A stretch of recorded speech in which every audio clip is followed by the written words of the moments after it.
Muy bien, tengan todos ustedes un excelente día. Eh, esta semana vamos a empezar con la capacitación de la cartilla SOMA número 14 correspondiente al tema de jerarquía de controles. Este es un tema bastante corto. Vamos a tratar de que se entienda en qué consisten los controles que nosotros tenemos dentro de la organización y en qué consisten los controles más efectivos y menos efectivos que podamos nosotros tener. Muy bien. ¿Qué medidas de control? ¿Qué son las medidas de control? Una medida de control o los controles que nosotros vamos a establecer pueden ser controles correctivos, pueden ser controles preventivos. ¿De qué va a depender esto? De lo que nosotros vayamos a querer rediseñar o querer establecer ante una circunstancia o ante cualquier situación que se pueda presentar, producto de un accidente, producto de una inspección, producto de un incidente, producto de una auditoría. Todos aquellos que van a generar de alguna forma una situación inesperada y que no lo haya identificado la organización, se va a tener que implementar acciones que puedan de alguna forma prevenir o controlarlos, ¿no? Dentro de estas medidas de control, nosotros vamos a tener vamos a definirlo de la siguiente manera, ¿no? Las medidas de control van a ser aquellas acciones que van a estar enfocadas a controlar el riesgo de acuerdo a la jerarquía de controles, ¿no? Es decir, vamos a tener una serie de jerarquías definidas para poder controlar un peligro, un riesgo, ¿no? Específicamente para lo que nosotros consiste el día de hoy la capacitación. La jerarquía de los controles va a proporcionar un enfoque sistemático dentro de la gestión de la seguridad y salud en el trabajo, ¿no? Va a tratar de una forma de eliminarlos, reducirlos, controlarlos. Cada uno de este control va a tener una mayor y menor eficaz dentro de la implementación que se le va a dar. Generalmente para el tema de los peligros es importante que se puedan combinar este tipo de controles para que la medida sea más eficaz, tenga mayor impacto dentro de la organización o dentro de ese peligro específico que se necesita aplicar una medida, ¿no? Entonces, en este cuadro que nosotros vemos a continuación, un poco es una explicación de la jerarquía de controles. Nosotros dentro de nuestra matriz de identificación de peligros, que según la ley nos pide que los controles que se van a implementar para cada peligro identificado y evaluado, necesitamos aplicar una medida de control. Esta medida de control tiene que ser de acuerdo a la jerarquía, es decir, tiene que buscarse siempre la eliminación de este peligro cuando se identifica. ¿De qué forma se puede eliminar? Tenemos que sustituirlo, es decir, buscar otra forma de poder aplicar con tal de que ese peligro no esté presente a la hora de realizar alguna actividad. Luego tenemos el tema de la control ingeniería. El control ingeniería trata de determinar una medida dentro de la fuente. Es decir, si nosotros identificamos un peligro, abarcar todo el tema de la condición ya sea estructural, ya sea una condición que pueda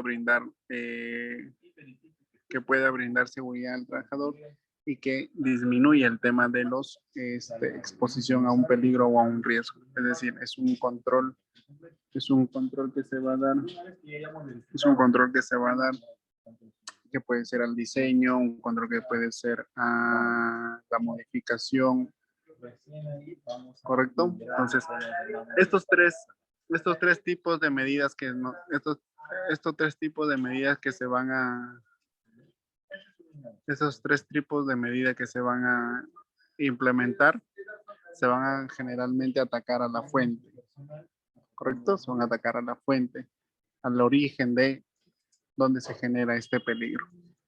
Y van a ser dentro de los 5 los 3 más efectivos, empezando desde la eliminación, sustitución y control de ingeniería. Luego vamos a tener un ataque o una medida al medio. En esto consiste en el control a través de las señalizaciones, advertencias o más conocidas como controles administrativos. Y por último, cada vez que nosotros tenemos un peligro y queremos abordarlo, queremos controlarlo, mitigarlo, disminuirlo, lo último que se tiene que pensar es en el equipo de protección personal, que esto sí va a atacar directamente al receptor. No se va a atacar al peligro, sino a la persona que está expuesta a ese peligro. Entonces, dentro de esta jerarquía, el uso de los CPPs o implementar como medida de control el uso de los CPPs va a disminuir, va a ser el menos efectivo, ¿no? Va a ser el menos efectivo. ¿Qué nos dice la ley 29783, ley de seguridad y salud del trabajo dentro de sus artículos? Nos dice que las medidas de prevención, la medida de prevención y protección del sistema de gestión de seguridad y salud se aplican de acuerdo a la siguiente prioridad. Es decir, cada vez que nosotros abordemos un peligro o riesgo, tenemos que darle prioridad de acuerdo a lo que nos dice la ley. Es decir, primero tenemos que eliminar los peligros y riesgos. Es decir, se deben combatir y controlar los riesgos en su origen, en el medio de transmisión, privilegiando el control colectivo al individual. Es decir, si nosotros identificamos un peligro y nosotros necesitamos mitigarlo, controlarlo, tenemos que tener que, tenemos que pensar en eliminar este peligro, no solamente porque expone a un trabajador, sino porque expone a un grupo de trabajadores y se tiene que privilegiar o priorizar este tipo de control, ¿no? Luego, ¿qué se tiene que hacer? Nos dice la ley. Realizar un tratamiento, control o aislamiento de los peligros, adoptando medidas técnicas o administrativas. Esto es un poco a la sustitución que nosotros le vamos a dar.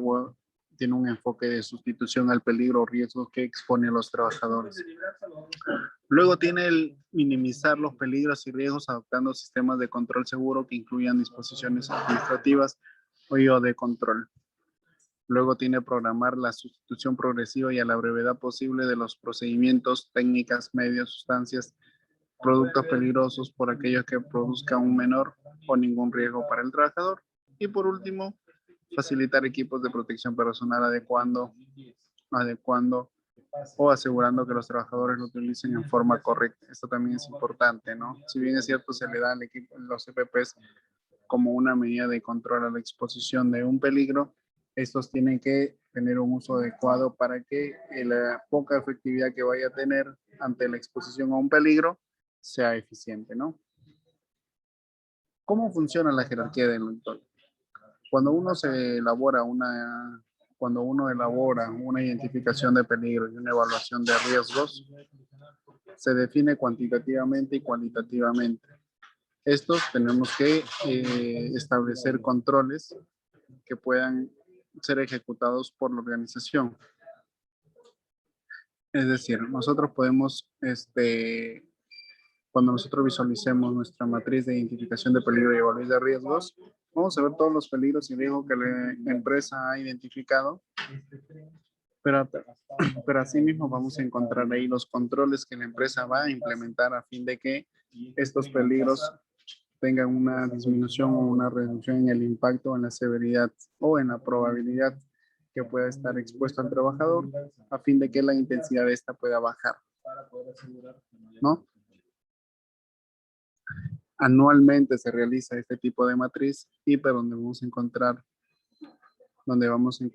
nuestros controles, que pueden haber nuevos controles cada año, pueden modificarse estos tipos de controles.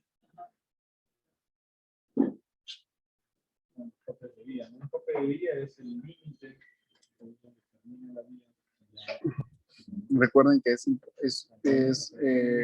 indispensable saber de que no solamente yo puedo utilizar uno de estos controles, sino yo puedo combinarlos para que sea mayor eficiente. Es decir, si yo tengo la posibilidad de eliminar y sustituirlo, lo puedo realizar.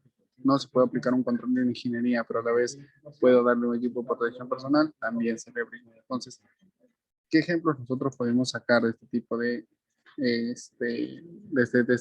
jerarquía de controles? Nosotros empezamos desde la eliminación, como la jerarquía que tiene mayor rango, luego posteriormente viene la sustitución, luego un control de ingeniería. Recuerden que estos tres se realizan en la fuente, luego los controles administrativos o señalizaciones de advertencia y por último los equipos de protección personal.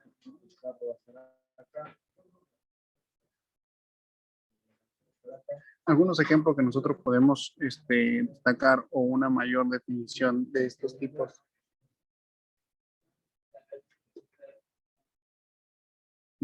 que nosotros podemos destacar. Dentro de la eliminación menciona que esto es una modificación del diseño para poder eliminar el peligro, ¿no?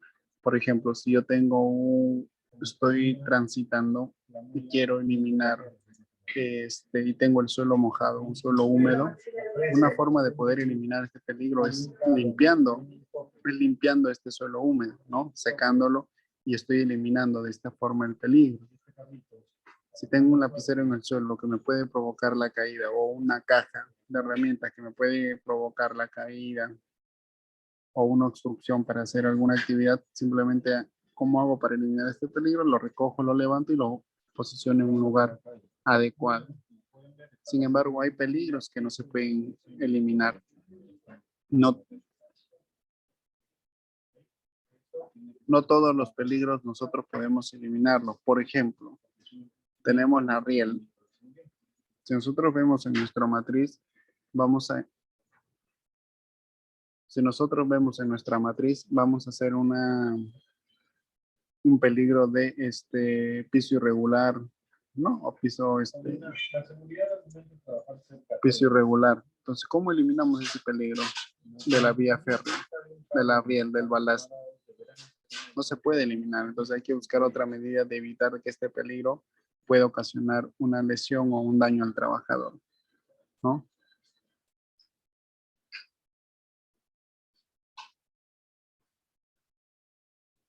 ¿Qué más? Tenemos el tema de la sustitución. Se deben sustituir los materiales peligrosos por materiales menos peligrosos o reducir la energía del sistema. Es decir, si nosotros estamos manipulando un material peligroso, ¿no? Y que dentro de la evaluación existe otro tipo de material que se puede utilizar que tenga menos características de peligrosidad y podamos reducir la exposición al trabajador, es una forma de sustituir el peligro, ¿no? Es una forma de poder cambiar un material por otro. Estamos aplicando el principio de sustitución. Con el tema de control de ingeniería, por ejemplo, se deben instalar sistemas de ventilación, protección de máquinas, enclavamientos, aislamiento de sonido. ¿En qué consiste esto? Por ejemplo, hoy en día que estamos viviendo con el tema del COVID, una recomendación que te da el Ministerio de Salud es que tengas ambientes ventilados. Sin embargo, en una zona donde no hay, una zona confinada, donde hay espacios cerrados que no cuenta con ventilación natural, se puede implementar un sistema de ventilación, ¿no? Sería un control de ingeniería para reducir o minimizar el impacto o la exposición al COVID. O equipos que tengan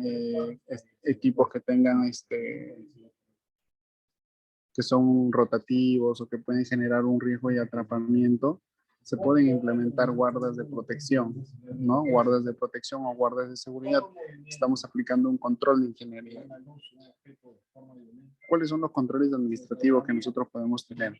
Pueden ser las señales de seguridad, las señales de peligrosidad, las charlas, procedimientos, inspecciones, etiquetado, permisos de trabajo, capacitaciones, inducciones, charlas diarias, simulacros, todo este tipo de actividades que se realizan en el medio, ¿correcto?